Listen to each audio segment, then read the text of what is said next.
আসসালামু আলাইকুম রহমতুল্লাহি ওবরকাতুহু। সম্মানিত দর্শক, ভারতে যে সকল আওয়ামী লীগ নেতৃবৃন্দ, বিশেষ করে শীর্ষ নেতৃত্ব রয়েছেন, তারা মাঝে মধ্যেই মিডিয়াতে এসে যখন কোনো কথা বলছেন, অমনি সেই কথাগুলো ভাইরাল হয়ে যাচ্ছে।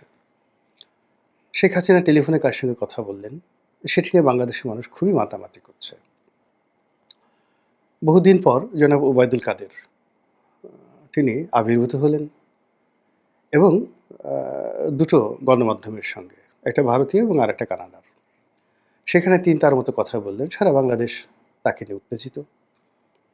আওয়ামী লীগের একজন মন্ত্রী জনাব সমরেজল করিম, তিনি ইংল্যান্ডে বসে একটা বক্তব্য দিলেন কীভাবে তিনি বাংলাদেশ ছেড়েছেন এবং তার সেই আ বক্তব্যকে কেন্দ্র করে সারা বাংলাদেশ উত্তাল। পক্ষে বিপক্ষে, ইচ্ছাই হোক অনিচ্ছাই হোক আমরা আলোচনা করছি, শুনছি। এর বাইরে জনাব মহিবুল হাসান চৌধুরী তিনি বক্তব্য দিয়ে যাচ্ছেন। মানুষ শুনছে। এবং সর্বশেষ যেটা, সেটা হলো জনাব আসাদুজ্জামান খান কামাল, সাবেক স্বরাষ্ট্রমন্ত্রী। তো কামাল সাহেব একটি সাক্ষাৎকার দিয়েছেন একজন সাংবাদিককে, ভারতীয় সাংবাদিক। এটিকে অনেকটা পডকাস্ট, মানে ওনার কোনো ভিডিও ফুটেজ ছিল না, উনি অডিও ফুটেজে কথা বলছেন, ভয়েসে কথা বলেছেন। কিন্তু তার সেই ভয়েস নিয়েও বাংলাদেশে যথেষ্ট আলোচনা হচ্ছে এবং খুবই, যাকে বলা হয়, গুরুত্বের সঙ্গে সে সকল আলোচনা সরকারি মহলে, বেসরকারি মহলে এবং একই সঙ্গে জনগণের মধ্যে আলোচিত হচ্ছে। জনাব আসাদুজ্জামান খান কামাল সাবেক প্রধানমন্ত্রী শেখ হাসিনার খুবই ঘনিষ্ঠ, বিশ্বস্ত এবং বাংলাদেশের ইতিহাসে সবচেয়ে দীর্ঘ সময় স্বরাষ্ট্র মন্ত্রণালয়ের দায়িত্বে নিয়োজিত একজন ব্যক্তি। এবং সবচেয়ে বড় ব্যাপার হলো যে তাকে কেউ কখনো এই স্বরাষ্ট্র মন্ত্রণালয়ের চেয়ারে বসে রাগ হতে দেখেননি। কখনো তিনি কারোর সঙ্গে দুর্ব্যবহার করেননি। তারপরে ওই চেয়ারে বসলে মানুষের রাগে চোখ দুটো গোলগাল হয়ে যায়, হাত উঁচু হয়ে যায়। যাকে তাকে হুমকি-ধামকি দেওয়া অভ্যাসে পরিণত হয়ে যায়। তো সেই জায়গাগুলোতে তিনি ছিলেন একেবারে ধীর, স্থির, শান্ত। তার বাসভবনটি ধানমন্ডিতে, সরকারি বাসভবন। সেই বাসভবনে সবাই যেতেন। সারারাত সেখানে মেলা বসত। প্রধানমন্ত্রী তাকে যে দায়িত্বগুলো দিতেন, বিশেষ করে হেফাজত থেকে শুরু করে বিভিন্ন আইনশৃঙ্খলার সাথে সম্পৃক্ত আ যে সকল বিষয়াদি রয়েছে, সেটা রাজনীতি হোক, অর্থনীতি হোক, যা কিছু দায়িত্ব দিতেন, তিনি সারারাত জেগে, জেগে সেখানে তিনি তাদের সঙ্গে সেই বৈঠক করতেন এবং সবাই মোরাললেস তার ব্যাপারে খুশি ছিলেন। একদিন দেখলাম যে রাত ২টোর সময় দেখা করার জন্য হেফাজতে ইসলামী বাংলাদেশের অনেক নেতা, তারা তার বাড়ির সামনে অপেক্ষা করছেন এবং খুশি মনে। এরপর আবার দেখলাম যে তাবলিগ জামাতের যারা নেতৃবৃন্দ রয়েছেন, তারা দল বেঁধে অফিসে যাচ্ছেন। আবার অনেকে দল বেঁধে তার বাসায় যাচ্ছেন। তো দল বেঁধে বাসায় যাচ্ছেন এবং কথা বলতে দেখা গেল যে অনেক রাত হয়ে যায়। তো অনেক রাত হওয়ার পরেও কিন্তু তিনি ধৈর্যহারা হননি কারোর প্রতি। তারপর পুলিশ কর্মকর্তা যারা আছেন, তারা তো সেখানে নিজেদের বাড়িঘরই বানিয়ে ফেলেছিলেন, সেখানে যেতেন। তো মোরাললেস এরকম একটা মন্ত্রণালয় তিনি সুদীর্ঘকাল চালিয়েছেন। সেখানে ঘুষ, দুর্নীতি, অন্যায়, অনিয়ম তিনি যতদিন ক্ষমতায় ছিলেন ততদিন পর্যন্ত আসেনি। এটা তার কৌশল হতে পারে, এটা তার বুদ্ধিমত্তা হতে পারে, অথবা তিনি আসলেই সৎ হতে পারেন। কিন্তু তিনি চলে যাওয়ার পর তার বিরুদ্ধে অনেকগুলো বদনাম মার্কেটে আছে। এটা অস্বীকার করার উপায় নেই। তিনি কারওয়ান বাজার থেকে চাঁদা গ্রহণ করেছেন। পুলিশের নিয়োগ বদলিতে তিনি টাকা নিয়েছেন। তার একটা সিন্ডিকেট ছিল এবং তার একজন এপিএ ছিলেন, যার কারওয়ান বাজারে একটা অফিস ছিল। সেখানে বসে তিনি এরকম লেনদেন করতেন। এই সকল ক্ষমতা থেকে চলে যাওয়ার পর। তা আমাদের দেশের একটা চরিত্র হলো যে মানুষ যখন ক্ষমতাধর থাকে তখন তাকে দেবতার মতো শ্রদ্ধা করে, আর ক্ষমতা থেকে চলে যাওয়ার পর আ তাকে লোকজন যে যেভাবে পারে অপদস্থ করে, অপমান করে এবং তার বিরুদ্ধে বদনাম রটনা করে। এখন জনাব আসাদুজ্জামান খান কামাল তিনি অসংখ্য মামলার আসামি। শেখ হাসিনা, ওবায়দুল কাদের এবং জনাব কামাল, এই ৩ জনের প্রতি জুলাই আগস্ট বিপ্লবের যারা অধিকর্তা, তাদের নিদারুণ ক্রোধ রয়েছে, ক্ষোভ রয়েছে। ফলে কি হলো, জনাব কামাল তিনি যত সুকৌশলে তিনি তার মন্ত্রণালয় চালিয়েছেন, তার চেয়েও কৌশল অবলম্বন করে তিনি যেভাবে নিরাপদে আ ভারতে চলে যেতে পেরেছেন, এটা অন্যান্য স্বরাষ্ট্রমন্ত্রীর জন্য একটা যাকে বলা হয় ব্যতিক্রমধর্মী উদাহরণ। যারা অতীতে ছিলেন, তারা যদি মরে গিয়ে থাকেন, তারা সেখানে গিয়ে জনাব কামাল সাহেবের এই কৌশলকে স্মরণ করতে পারেন। এর কারণ হলো বাংলাদেশে যারা স্বরাষ্ট্রমন্ত্রী হয়েছেন, প্রায় সবাই জেলে গেছেন। সবার জীবনই অভিশপ্ত হয়ে পড়েছে। সবাই মার খেয়েছেন। অতীতে আপনি জানেন যে মোহাম্মদ নাসিম স্বরাষ্ট্রমন্ত্রী ছিলেন, বিএনপির যারা ছিলেন, আ সেই আব্দুল মতিন থেকে শুরু করে আর অনেকে, এই যে লুৎফুজ্জামান বাবর, আলতাফ চৌধুরী, মানে সবার জীবনই কিন্তু তছনছ হয়ে গেছে। এই একজন ভদ্রলোক, তিনি জীবনের শেষ দিন পর্যন্ত দাঁড়িয়েছিলেন আর এখন পর্যন্ত তিনি দাঁড়িয়ে আছেন। আমি ব্যক্তিগতভাবে তাকে চিনতাম। এর কারণ হলো পার্লামেন্টে আমরা পাশাপাশি বসতাম। আমার সিটের ঠিক ১ সিট আগে তিনি বসতেন। তো আমাদের সঙ্গে কথা হতো, ভাব বিনিময় হতো। তিনি আগের থেকে ধীর স্থির এবং মানুষকে সম্মান করা ওই সময়টাতে তার একটা অভ্যাসে আ পরিণত হয়েছিল। আমরা বয়সে নবীন ছিলাম, দুরন্ত ছিলাম। আর দলের মধ্যে যেহেতু একটা গ্রহণযোগ্যতা ছিল, এই কারণে আমাদের খুব স্পিরিট ছিল। তো এটা দলের অনেক শীর্ষ যারা নেতৃত্ব, আওয়ামী লীগ বলেন, বিএনপি বলেন, জামাত বলেন, যাদের দলের শীর্ষ নেতৃত্বের সঙ্গে একটা ভালো সম্পর্ক থাকে তাদেরকে সবাই তোয়াজ এবং তদবির করে। তো যার জন্য আমারও ওই জিনিসটার সুযোগ হয়েছিল। অনেকেই তোয়াজ তদবির করতেন।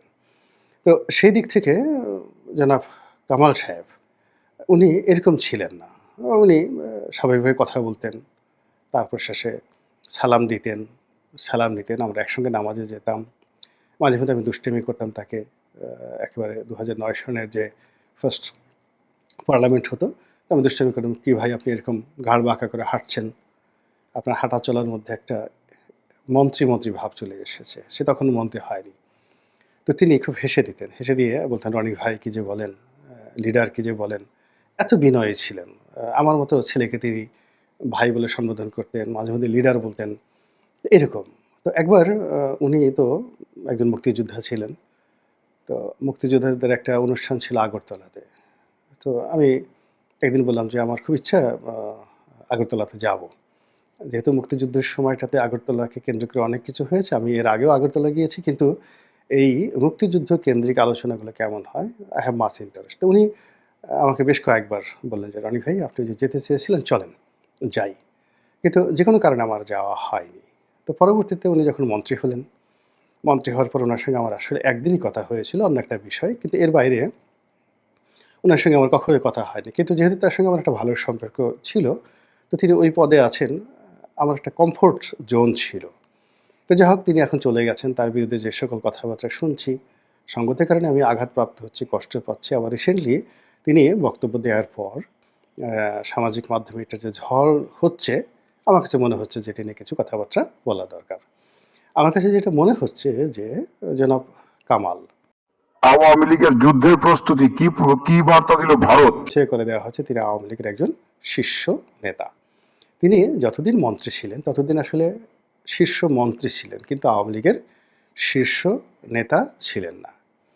তো যখন তাকে পরিচয় করে দেওয়া হলো যে আওয়ামী লীগের একজন শীর্ষ নেতা, তখন ধরে নেওয়া হচ্ছে যে শেখ হাসিনার ডিজায়ার আছে যে তিনি জনাব কামালকে আওয়ামী লীগের নেতৃত্বের শীর্ষ পর্যায়ে তিনি টানতে চাচ্ছেন। এখন এটি আওয়ামী লীগের নেতাকর্মীরা কিভাবে নিবে, কামাল সাহেব এটা কিভাবে করবে বা দিল্লি আসলে তাকে চাচ্ছে কিনা, আ এখানে দিল্লির ইচ্ছায় কিন্তু আওয়ামী লীগের অনেক কিছু হবে। তো এই জিনিসগুলো আমার কাছে ১ম সিগনিফিক্যান্ট মনে হয়েছে তাকে সাংবাদিক আওয়ামী লীগের শীর্ষ নেতা হিসেবে অভিহিত করেছেন। দ্বিতীয়ত জনাব কামাল যে কথাগুলো বলেছেন তিনি আসলে এভাবে গুছিয়ে যখন মন্ত্রী ছিলেন কখনোই এভাবে কথা বলতে পারেননি। তার একটা অভ্যাস হলো তিনি লাজুক প্রকৃতির এবং স্বভাবত তিনি কথা কম বলেন এবং যেখানে কথা বলতে হয় সেই জায়গাগুলো এভয়েড করেন। এমনও দেখা গেছে যে তিনি যেখানে কথা বলতে হবে সেই কথা বলা এভয়েড করার জন্য তিনি হয়তো তার পিএস, এপিএস বা কোনো পুলিশ কর্মকর্তা অথবা তার কোনো পরিচিত সাংবাদিক তাদেরকে তিনি ব্যবহার করেছেন যে লেটস টক। তা মানে তার প্রতিপক্ষ হোক বা তার সঙ্গে যার নেগোসিয়েশন করা দরকার, তার সঙ্গে কথা বলা দরকার হোক, তিনি সরাসরি আসলে কথা বলা, নেগোসিয়েশন করা বা আমাদের যে দুটো শব্দ রয়েছে চালাকি করা, ফজলামো করা, এই জিনিসগুলো তার মধ্যে নেই। তো সেই তিনি কথা বলতে এগিয়ে এলেন এই ১ম। তার পিছনে নির্দেশনা না থাকলে, তাগিদ না থাকলে এবং কোনো যদি মিশন এবং ভিশন না থাকতো, তাহলে তার যে এই সুদীর্ঘ জীবন যেখানে তিনি কখনোই কথা বলেননি, কথা বলাটা তার কাছে ফেভারেবল নয়। যেমন ধরুন আমার কথা বলাটা অনেক আগের থেকেই খুব পছন্দনীয়। এখন হঠাৎ করে যদি আমি কথা বন্ধ করে দেই, এটা কিন্তু একটা যাকে বলা হয় ধরে নিতে হবে যে এর মধ্যে একটা উদ্দেশ্য রয়েছে। তো কামাল সাহেব কথা না বলা মানুষ, তিনি যখন হঠাৎ করে কথা বলেছেন, এই কথা বলার পেছনে শেখ হাসিনার গ্রিন সিগন্যাল আছে, দিল্লির গ্রিন সিগন্যাল আছে এবং আ তাকে কেন্দ্র করে একটা কিছু হচ্ছে। থার্ডলি যেটা মনে হচ্ছে তিনি কথা বলেছেন এবং কথা বলতে গিয়ে আমি দেখলাম যে তিনি যথেষ্ট প্রস্তুতি নিয়ে কথা বলেছেন। তারপর তার কথা ছিল পয়েন্টিভ। তারপর তিনি অনেকগুলো বিষয় খুব সুকৌশলে এড়িয়ে গিয়েছেন। অনেকগুলো বিষয় যেটাকে বলা হয় রিগ্রেট, জিনিসগুলো ভালো নয়। সেই জিনিসগুলো তিনি খুব সুকৌশলে সেগুলোকে মোকাবেলা করেছেন।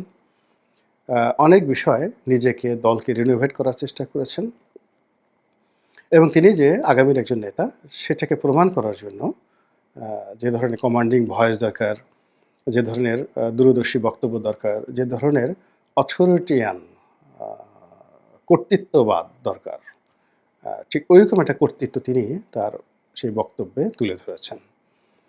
কিন্তু আমার কাছে একেবারে সর্বশেষ এই ভিডিওর যে বিষয়টি খুব অ্যালার্মিং মনে হয়েছে। সেটি হলো তিনি বলেছেন যে বাংলাদেশে এখন যে অবস্থা চলছে, সে অবস্থা থেকে রেহাই পাওয়ার জন্য, দলের জন্য অর্থাৎ আওয়ামী লীগের জন্য এবং একই সঙ্গে দেশবাসীকে মুক্ত করার জন্য দরকার হলে যুদ্ধ করবেন তিনি।